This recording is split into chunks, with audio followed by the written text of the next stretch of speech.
The chapter starts where the last one ended. Garp asked Roger if he can also hear Rox's voice.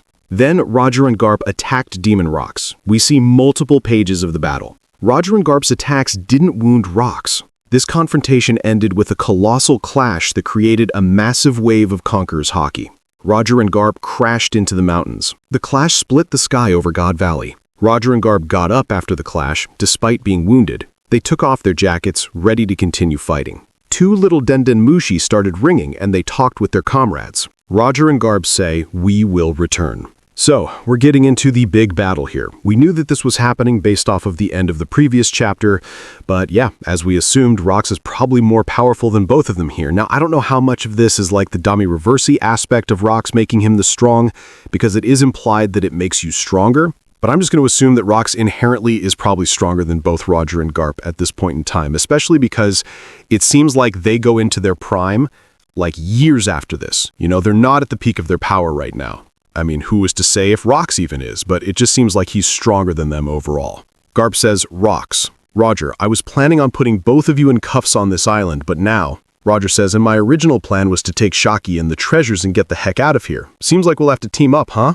And Garp says, "Not my intention coming here at all, but I suppose leaving this fella to his own is out of the options." Then Roger and Garp attacked Rox again. At the same time, we see the New reach their ship and brought Shaki to safety. Roger pirates arrive too with all the treasures that they can get. Kios is telling his men to take the ship and leave the island. Shiki said too that this is the end of the Rox pirates. Lin and Kaido were talking in another part of God Valley. They were fine despite Rox attacks. Lin says, "Listen now, Kaido, this is the debt of a lifetime. I will make you pay me back one day."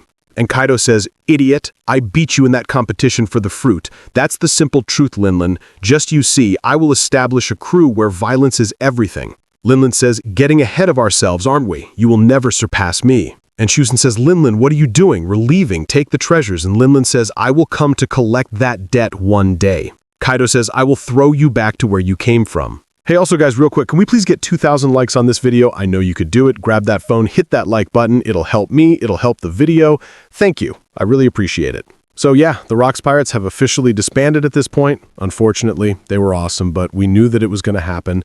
And along with Whitebeard, who we're going to be talking about after this, we're seeing the most significant members of the Rox Pirates who are going to go on to become essentially Yonkos. And I say essentially because I don't know if Shiki was ever like literally established to be a Yonko, but he was definitely strong enough and had a crew big enough to be considered a Yonko, I suppose. And then of course we know what happens with Kaido and Big Mom, also with Whitebeard. So pretty cool to see where this, I guess, eventually starts with, unfortunately, Rox getting Dami reversed and attacking them. But first, let's talk about our favorite Japanese artisan snack subscription box, and that's Sakuriko, because this month's box is Wonders of Nagano. And this box is filled with delicious artisan snacks from Nago, which is tucked right in the Japanese Alps. Every Sakuriko box comes with a booklet that explains all of the snacks in the box, as well as Japan and its culture. And they also come with one tableware item, and this month it's the Saga Shippo plate. First, I tried this month's tea, and it's the melon hocha. It has this really nice smooth taste with subtle notes of sweet melon. Then I tried the apple pie Danish. I mean, come on, you know that this thing looks incredible and it tastes even better. Apparently the dough undergoes a long fermentation using natural panettone yeast for rich flavor and soft texture. They weren't lying. Then I tried the apple manju. These are Shinshu apples blended in a smooth white bean paste and wrapped in a soft, tendered milk bun. And this is absolutely incredible. It is the perfect texture experience, and I'm big on textures. So guys, you can get your very own Sakuriko box by checking the link in the description, and make sure you use code ZONIN for $5 off your first box. Thanks, guys. In another part of God Valley, Newgate meets a pirate who looks like Marco. He's Polo Graham, captain of the Polo Pirates. Polo says, "Newgate, you're the one who crashed that mountain, aren't you? Looks like the crew's falling apart. My name is Graham. I'm a fan of yours. You got no ships to return to, right? Work with me." Whitebeard says, "Sounds like a pain. Get lost." Stussy Gonzo and Gilbastar were also running away with several treasures. Gilbastar was accompanied by a ghost that looks similar to the ones that Perona creates in the present. Stussy was very angry, asking, "Where is Newgate?" So yeah, Marco's dad is Polo. Talked about this before. It's like a Otis joke, which I'm sure he thinks is hilarious. Marco Polo, you know, the guy who's famous for documenting his travels to Asia.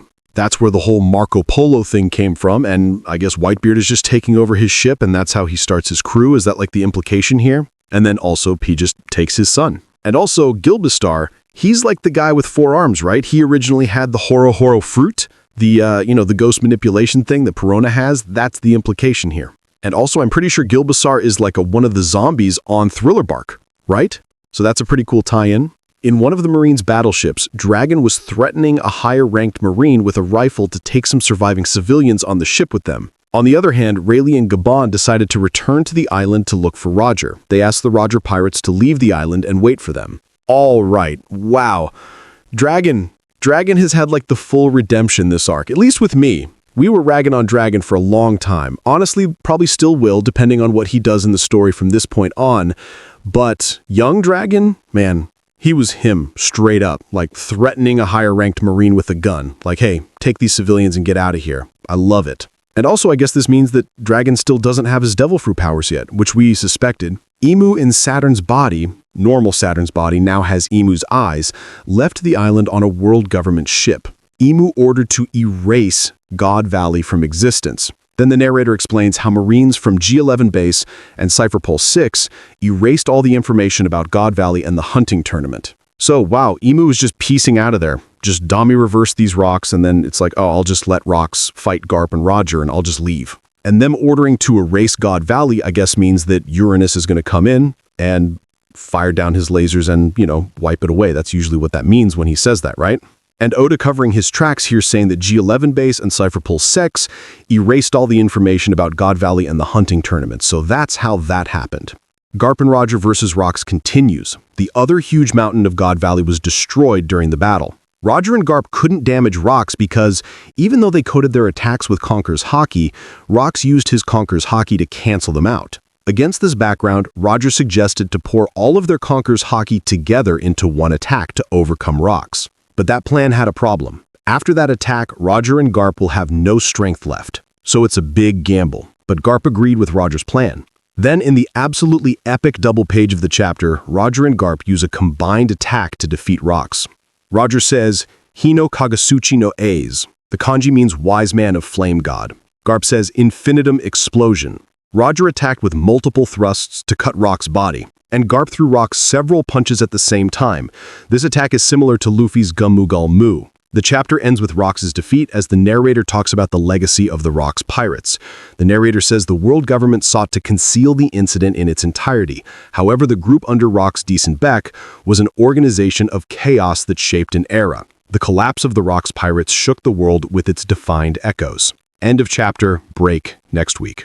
Okay, so pretty cool ending sequence here. I mean, it's not cool that Rox is dying, and we'll get to that, but it is cool that we're seeing essentially ultimate attacks, which we didn't know before, using them both together, all of their strength, 100% of everything into one last gambit, and it worked. Also, we're going to get way more into this maybe tomorrow or Friday, whenever we get to see what actually is happening here, and I'll go over the battle in detail. But the narrator at the end of this chapter is worrying me because the way that he's talking makes it seem like God Valley's over, like this is the end of the flashback. And if this is it, it's like, Oda, why? Just have one more chapter dedicated to this. Show the wrap-up. Show the aftermath. What happened to Rox? Is he dead? Did he live on through Blackbeard? Did God Valley get Uranus? What happened? Because if this is the end of the God Valley flashback, then I guess we're coming back to what was going on with Hirun and his death, because that's ultimately what Loki was explaining in the first place. I don't think Loki is like literally explaining all of God Valley here, because Hirun was like, you got 3 minutes. So, I don't know.